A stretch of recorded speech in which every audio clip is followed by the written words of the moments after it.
சரி பாருங்க, இப்போ உங்களுக்கு இப்படி ஒரு கேள்வி இது. எப்படி? வியாபாரி ஒருவர், எழுதிக்கோங்க, வியாபாரி ஒருவர் ரூபா 1500 வாங்கிய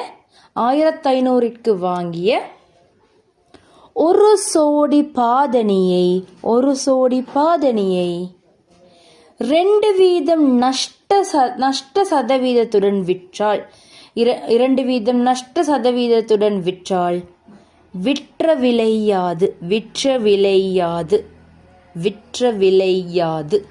சரி, எங்களுக்கு சதவீதம் கேட்டால் தானே நாங்கள் இங்கிட்ட தர 100 போடுவோம், இங்கே என்ன போடுவோம், செலவை போடுவோம், இங்கே சதவீதம் அப்படின்னு இந்த லாபம் நஷ்டமாக நாங்கள் போட போகிறோம்.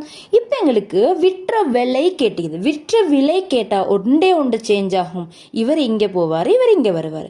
சதவீதம் கேட்டால் தர 100 இங்கே, செலவு இங்கே. இப்போ உங்களுக்கு விலை கேட்டுன்னு சொன்னா இவர் இங்கே 2 பேரும் இடம் மாறி வரப்போகிறாங்க. அவ்வளோதான் நடக்க போகுது. சரியா? அப்போ இன்னும் 2 போட்டாச்சு. இந்த இவர் தான் இங்கே வருவார், எப்படி லாபம் நஷ்டம். சரி, அவரை போட்டாச்சு. செலவு எங்கே வரும்? இப்போ செலவு எங்கே வரும்? விற்ற விலை கேட்டதால செலவு எவ்வளவு வந்துச்சு? 1500 ரூபாய் இங்கேயும், வித்த விலை 100 எங்கே வரும்? இங்கே. அப்படின்னு என்ன நடந்துச்சு? நான் இப்படி தானே சமன்பாடு பெட்டணும்னு சொன்னேன். அது சதவீதம் கேட்டால் தர 100 இங்கே, செலவு இங்கே. இப்போ சதவீதம் கேட்கல, விற்ற விலை கேட்குறாங்க. சொல்லி செலவு இங்கே, சதவீதம் இந்த 100 இங்கே. விளங்கிச்சா? இவங்க 2 பேரும் மட்டும் இடம் மாறுவாங்க. அவ எப்படி வருதுங்கன்னு இது இப்படி இங்கே லாப நஷ்டம் மேலே வந்துட்டு இங்கே செலவு இஞ்சி தானே. இந்த இடத்துல 100, இந்த இடத்துல செலவு. விளங்கிச்சா? விலை கேட்டால் செலவு இங்கிட்ட பக்கம் வரும், பெருமானம் இங்கிட்ட பக்கம் வரும்ன்றதை நினைவிக்கணும். சரியா? இந்த கேள்விக்கு எப்படி வரும்? அப்போ 90. சரியா? இந்த கேள்வி எப்படி வரும்? 100க்கு வாங்கின ஒரு பொருள். சரியா? இவர் என்ன செய்யற? எக்ஸாம்பிள். சரி, இறைவர் என்று சொல்றது என்னன்னு சொன்னா அந்த மாநகர சபை, நகர சபை, பிரதேச சபை எல்லாமே கேட்டானே. இதுல அதுல ஒரு வரம்புள்ள வாழ்றாக்கள்ட அவங்க கடை போட்டிருந்தா, சரி, அவங்களோட ஊடு இருந்துச்சுன்னு சொன்னா, அந்த வியாபார நிலையங்கள் இருந்தா எல்லாம் எடுக்கிறேன் இறைவரின்னு சொல்றேன். இந்த இறைவரி நாங்க எப்படி பாக்குறோம்? நாங்க பொதுவா சதவீதம் கேட்டா தர 100 இங்கிட்டும், பெருமானம் இங்கே பெருமானத்தையும் இங்கே இதையும் போடுவோம். லாப நஷ்டம் போட்டோமே, அதே மாதிரி இங்கே அந்த வரி இங்கே அங்கே லாப நஷ்டம் போட்டோம் தானே. இங்கே நான் வரியிட பெருமானத்தை தான் இங்கே போட போகிறோம். இதை வரித்தான கேள்வி. அதை சொல்லி வரியிட பெருமானத்தை இங்கே தர 100 இங்கே மொத்தம் இங்கே வரப்போகுது. விளங்கிச்சா? இந்த செட்டப்பில் தான் வரப்போகுது. பாருங்க, ஒரு நகர சபை அதன் அதிகார வரம்பினுள்ளே இருக்கும் ஒரு ஆண்டு பெருமானம் ரூபா 30,000 மதிப்பீட்டுள்ள ஒரு வீட்டிற்கு என்ன சொல்றாங்கன்னு சொன்னா, ரூபா 36,000 மதிப்புள்ள ஒரு வீட்டிற்கு எவ்வளோ? 4 வீதம் ஆண்டு வரி அளவிடப்படுறாங்க. 4 வீதம் ஆண்டு வரி தாக்குறாங்க. வரிய கண சொல்லிக்குது. இறை வரி எவ்வளவுன்னு சொல்லி கேள்வியில கேட்டுக்குது. வரிய தானே கேட்டுக்குது. இப்ப நாங்க என்ன பார்த்தேன்? சதவீதம் கேட்டா தர 100 இங்க, இந்த மொத்த பெருமானம் இந்த கீழே. சரியா? இங்க அந்த ஆண்டு வரியிட பெருமானம் தந்தா இங்க தானே போட்டோம். ஆனா இங்க வரியிட பெருமானம் கேட்டுக்குது, சதவீதம் கேட்கல. அதை சொல்லி சதவீதம் கேட்காட்டி ஒரே ஒரு வேலை, இவர் இங்கேயும் வருவேன். மற்றதெல்லாம் அதே மாதிரி இடத்துல வரப்போகுது. சரியா? அப்ப உங்களுக்கு பெருமானம் தானே கேட்டுக்கிறீங்க. பெருமானம் கேட்டதுனால என்ன செய்ய போறீங்க? நீங்க 100 கீழே, அதுக்கு மேல 100 இங்கிட்டு தானே வரும். ஆனா உங்களுக்கு சதவீதம் கேட்கல, பெருமானம் கேடியா சொல்லி 100 கீழே கொண்டு போறேன். மேல 4 அப்படியே வரும். இந்த 36,000 இங்கிட்டு சைட்ல வரப்போகுது. 36,000 இங்கிட்டு சைட்ல வரப்போகுது. இப்ப நீங்க இதை வெட்டி நீங்க இதை சுருக்கி எடுத்தீங்கன்னு சொன்னா உங்களுக்கு வரும் 1,440 ரூபா வரும். 1,440 ரூபா. இது ஒரு வருஷத்துக்குள்ள வரி. சரியா? இப்போ உங்களுக்கு காலாண்டு வரின்னு கேட்பான். காலாண்டு வரின்னு சொன்ன என்னண்டா, இந்த பெருமானத்தை நீங்க 4ஆல பிரிக்கணும். காலாண்டு வரி பார்க்க 4ஆல பிரிக்கணும். 1,440 நீங்க 4ஆல பிரிச்சிங்கன்னு சொன்னா உங்களுக்கு விட வரும். விளங்கிச்சா? இங்க பாருங்க, 2 செட்டப் கேள்வி இது. சரியா? இப்போ இந்த கேள்வியில பாருங்க, ஒரு நகர சபை, இது எழுதிக்கோங்க, ஒரு நகர சபை ஆண்டு மதிப்பீட்டு பெருமானம் 24,000 உள்ள ஒரு கடைக்கு 24,000 உள்ள கடைக்கு ஆண்டு வரியாக 300 ரூபாய் அறவிட்டால் இறைவரி சதவீதம் யாது? இறைவரி சதவீதம் யாது? இப்போ எங்களுக்கு ஒண்டி இவரிகிற அடுத்த ஆப்ஷன் 100. இது 3 தானே நாங்கள் போட போகிறோம். எப்பயுமே இந்த பெருமானம், இந்த சின்ன பெருமானம் மிகுது அவர் அப்படியே அந்த வரியிட பெருமானம், லாப நஷ்டம், அவர் எப்பயும் எங்கே வருவார்? இப்படி மேலே வருவார். சரியா? மொத்த பெருமானம் எங்கே போடுற, 100 எங்கே போடுற, இவர் எங்கே போடுற, இவர் எங்கே போடுறேன்ற இதனை குழப்பம். இப்போ உங்களுக்கு சதவீதம் கேட்டால் 100 இங்கிட்டும் அவரை இங்கிட்டும் போடணும். உங்களுக்கு சதவீதம் தானே கேள்வி. ஐ சொல்லித்தான் 100 இங்கிட்டும் இவரை இங்கிட்டும் போட்டு விளங்கிச்சா? இப்போ உங்களுக்கு இதே மாதிரி காட்டுறேன் பாருங்க. 30,000 பெறுமதி உள்ள ஒரு ஓட்டுக்கு வரியாக ரூபா 400 அறவிடப்படுதா? சரியா? இறைவரி சதவீதம் கேட்டுக்குது. சதவீதம் கேட்டா தர 100 எங்கிட்டு போட்டாச்சு, மொத்தமே கீழே போட்டாச்சு, இந்த 400 இப்படி மேலே போட்டாச்சு. விளங்கிச்சா? மொத்தம் கீழே வரும். விளங்கிச்சா? சதவீதம் கேட்டா. இப்போ உங்களுக்கு சதவீதம் கேட்காம பெருமானம் கேட்டுக்குது. பெருமானம் கேட்டா மொத்தம் இங்கிட்டும் 100 இங்கிட்டும் வரும். அவங்க 2 பேரும் மட்டும் இடம் மாறுவாங்க. எப்ப சதவீதம் கேட்டா 100 இங்கிட்டு வரும், பெருமானம் கேட்டா 100 கீழே வந்து இவர் மேலே வருவார். அவ்வளவுதான் நடக்க போகுது. சரியா? இப்ப பாருங்க அந்த கேள்வி. சரியா? என்ன பார்த்தோம்? ரூபா 24,000 ஆக உள்ள ஒரு கடைக்கு ஆண்டு வரியாக எவ்வளவு அறவிடுறாங்கன்னு சொன்னா ரூபா 1,200 அறவிடுறாங்க. உங்களுக்கு என்ன கேள்வி? இறைவரி சதவீதம். இறைவரி சதவீதம் கேள்வி. இறைவரி சதவீதம் உங்களுக்கு கேள்வி. சதவீதம் கேள்வி. சதவீதம் கேட்டால் என்ன செய்யணும்? தர 100 இங்கிட்டு போடணும். சரியா? அதுல அந்த மொத்த பெருமானம் எவ்வளோ? இது மொத்த பெருமானம் எவ்வளோ? 24,000. அவரை வந்து கீழே போட்டீங்க. எவ்வளோ வந்து வரி? அந்த வரியிட பெருமானத்தை மேலே போட்டாச்சு. சரியா? இதை நீங்க சுருக்கி எடுத்தீங்கன்னு சொன்னா உங்களுக்கு 5% விட வரப்போகுது. அப்ப சதவீதம்னு சொல்லி கேட்டா தர 100 என்ன வச்சுக்கோங்க. சதவீதம்னு கேட்டா தர 100 இங்கிட்டும் மொத்த பெருமானம் கீழையும், மொத்த பெருமானம் வந்து கீழையும், வெயிட்,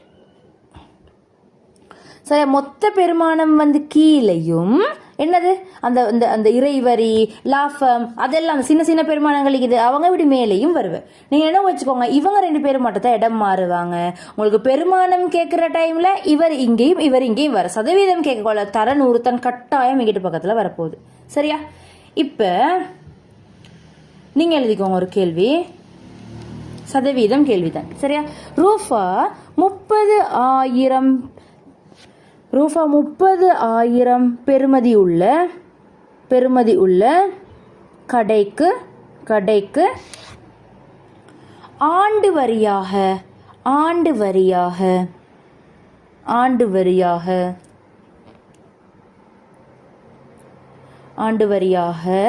ரூபா 300 அறவிடப்படுகின்றது. இறைவரி சதவீதம் யாது? இறைவரி சதவீதம் யாது? சதவீதம் கேட்டிக்குது. சோ தர 100 தான் எப்படியும் இங்கிட்டு வரும். மொத்த பெருமானம் மேலையும் அந்த வரியிட பெருமானம் மேலையும் வரப்போகுது. மொத்த பெருமானம் கீழே, அதுக்கு மேல வரியிட பெருமானம் தர 100. சதவீதம் கேட்டா தர 100 இங்கிட்டே, மொத்தம் கீழே. எப்பயுமே பெரிய பெருமானம் கீழே என்ன வச்சுக்கோங்க. எப்படி நாங்கள் ஒரு சாமானத்தை எடுக்கக்குள்ள பெருசுக்கு மேலே தானே சின்னதாக எடுக்கும். அவள் கீழே வந்து பெரிய பெருமானம் அப்படின்னு நினைவு வச்சுக்கோங்களேன். நீங்கள் எவ்வளோ இந்த இடத்துல வருதோ தர 100 இங்கிட்டு வரப்போகுது. சரியா? இதை செய்யணும். சரியா? இப்போ உங்களுக்கு அடுத்த கேள்வியில் பாருங்க. ஒரு நகர ஆண்டு மதிப்பீட்டு பெருமானம் ரூபா 24,000 ஆக உள்ள ஒரு கடைக்கு காலாண்டிற்காக அறவிடப்படும் வரி 300 ரூபாவாம். சதவீதம் கேள்வி. சரியா? பாருங்க, காலாண்டுக்கு 300 ரூபாய் எங்களுக்கு தேவை. வருஷத்துக்கு எவ்வளவுன்றது தான் தேவை. காலாண்டுக்கு 300 ரூபான்னு சொன்னா வருஷத்துக்கு பார்க்காத 4ஆல பெருக்கணும். சரியா? இப்போ உங்களுக்கு காலாண்டு தந்து வருடம் கேட்டால் இதை போட்டுக்கோங்க. வருடம் கேட்டால் நீங்க 4ஆல பெருக்கணும். வருடம் தந்து காலாண்டு கேட்டால் நீங்க 4ஆல பிரிக்கணும். இந்த சரியா போட்டுக்கோங்க. உங்களுக்கு காலாண்டு தந்திக்குது, வருட பெருமானத்தை தான் நீங்க காணணும். இந்த கணக்கு செய்ய வருஷத்தை பார்க்க நீங்க 4ஆல பெருக்கிறீங்க. ஸோ 1,200 ரூபாய். ரூபா 1,200. ஸோ உங்களோட ஃபுல் இது எவ்வளோ? உங்களுக்கு ஃபுல்லாக போன உங்களோட அந்த மொத்த பெருமானம் கீழே சதவீதம் கேள்வி சுற்றி தர 100 இங்கிட்டு அவட அந்த வரியிட பெருமானம் இதை பெருக்கி வந்து 1,200 அவர் மேல். இப்போ சுருக்கினீங்கன்னு சொன்னால் 5%. விளங்கிச்சா? உங்களுக்கு தெரிஞ்சிக்கணும். சதவீதம்னு சொன்னால் எப்பயும் தர 100 இங்கிட்டு, மொத்தம் இங்கிட்டு, இந்த இடத்துல அந்த சின்ன பெருமானம். விளங்கிச்சா? இறைவரியா வட்டி அந்த சின்ன பெருமானம் மேலைக்கு வரப்போகுது. விளங்கிச்சு தானே? இப்படி அடுத்த கேள்வி எழுதிக்கோங்க.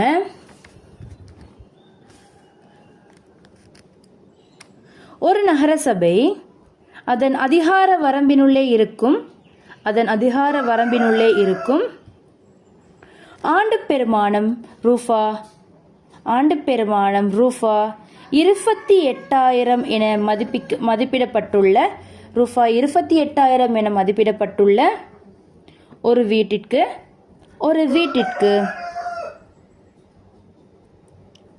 7% ஆண்டு இறைவரியை அறவிடும் எனின் 7% ஆண்டு இறைவரியை அறவிடும் எனின்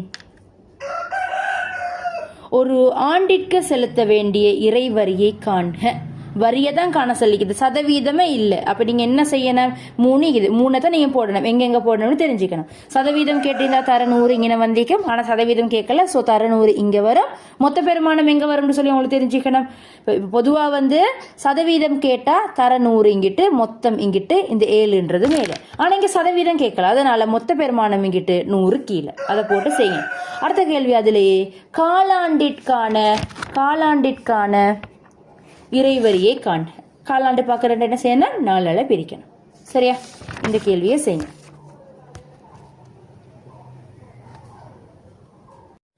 அடுத்தது தீர்வை. இப்போ தீர்வைன்னு சொல்லுறது என்னன்னா, ஏதாச்சும் ஒரு சாமானத்தை ஃபாரின்லேருந்து இறக்குமதி செய்கிற நேரம், ஏற்றுமதி செய்கிற நேரம் கவர்மெண்ட்டே கொடுக்குறாங்க இல்லைங்க, அந்த சலுகை தான் பேர் தீர்வு. சரியா? இதுவும் அதே மாதிரி தான். சரியா? என்னது? சதவீதம் கேட்டால் தர 100 இங்கிட்டு, மொத்த பெருமானம் இங்கே தீர்வையிட பெருமானம் மேலைக்கு வரும். சரியா? இது சதவீதம் கேட்காம உங்களுக்கு அந்த தீர்வை எவ்வளோன்னு சொல்லி கேட்டால் மொத்த பெருமானம் அங்கிட்டு 100 இங்கிட்டு, அவ்வளோதான். அதே மாதிரி தான் செய்யணும். சரியா?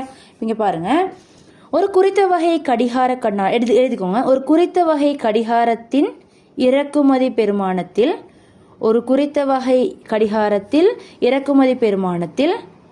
10% தீர்வையாக செலுத்த வேண்டும். ரூபா 5,000 பெருமானம் உள்ள ஒரு கடிகாரத்திற்கு செலுத்த வேண்டிய தீர்வை யாது? கேள்வி. சதவீதம் கேள்வி, தீர்வை கேள்வி. பெருமானம் கேட்டுக்கிறாங்க. சரியா? சதவீதம் கேட்டா உனது என்ன செய்யணும்? 100 இங்கிட்டு போட்டாச்சு, மொத்த பெருமானத்துக்கு என்ன போட்டாச்சு, இங்கன்னா அதை போடுற. சரிதானே? இங்கே சதவீதம் கேட்கல. ஸோ மொத்த பெருமானம் இங்கிட்டு 100 கீழே. சரியா? அப்போ 100ன் மேல் 10 தர மொத்த பெருமானம் 5,000.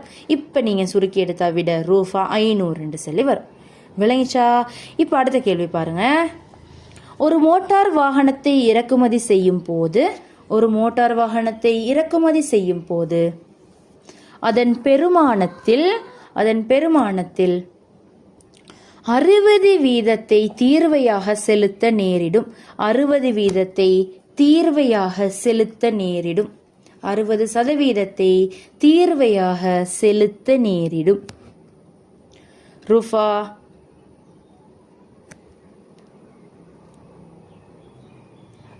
2 லட்சம் பெருமானம் உள்ள ஒரு மோட்டார் வாகனத்திற்காக தீர்வையை செலுத்திய பின் அதன் பெருமானம் யாது? தீர்வையை செலுத்தின பொறவு ஐட பெருமானம் என்னான்னு சொல்லி கேட்டுக்கிறாங்க. நீங்கள் என்ன செய்யணும் சொன்னால் என்ன செய்யணும்? எவ்வளோ செலுத்த வேண்டிய தீர்வை என்ன? சரி, அவங்களுக்கு ஒன்றாவது செலுத்த வேண்டிய தீர்வையை பார்க்குறேன். சரியா? சதவீதம் 100ன் மேல் 60 தர மொத்த பெருமானம். சரியா? போட்டு அதை காண்றேன். சரிதானே? அவர் தீர்வையை செலுத்தின பொறவு வாகனத்தில் பெருமானம், தீர்வையோட வாகனத்தில் பெருமானம். சரியா? தீர்வை எவ்வளோ இதால் கண்டுபிடிச்சி வர விடதான் தீர்வை. அது உங்களோட வாகனத்தில் பெருமானம் ஏற்கனவே இது. அப்போ தீர்வையோட சேர்த்து வாகனத்தில் பெருமானம் என்னான்னு சொல்லி போட்டாச்சு. விளங்கிச்சா? அப்போ அப்படி செஞ்சா சரி. இது தீர்வையில் வர கணக்குகள். சரியா? இப்போ இது பாருங்க. இலங்கையிலிருந்து மத்திய கிழக்கு நாடுகளுக்கு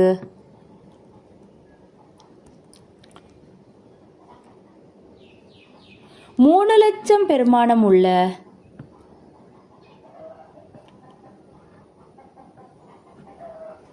பல தொகை ஒன்றை ஏற்றுமதி செய்யும் போது இலங்கை சுங்கத்தினால் அறவிடப்பட்ட தீர்வை இலங்கை சுங்கத்தினால் அறவிடப்பட்ட தீர்வை ரூபா 18,000 எனில் தீர்வையின் சதவீதத்தை காண்க. இப்பதான் சதவீதம் கேட்டுக்குது.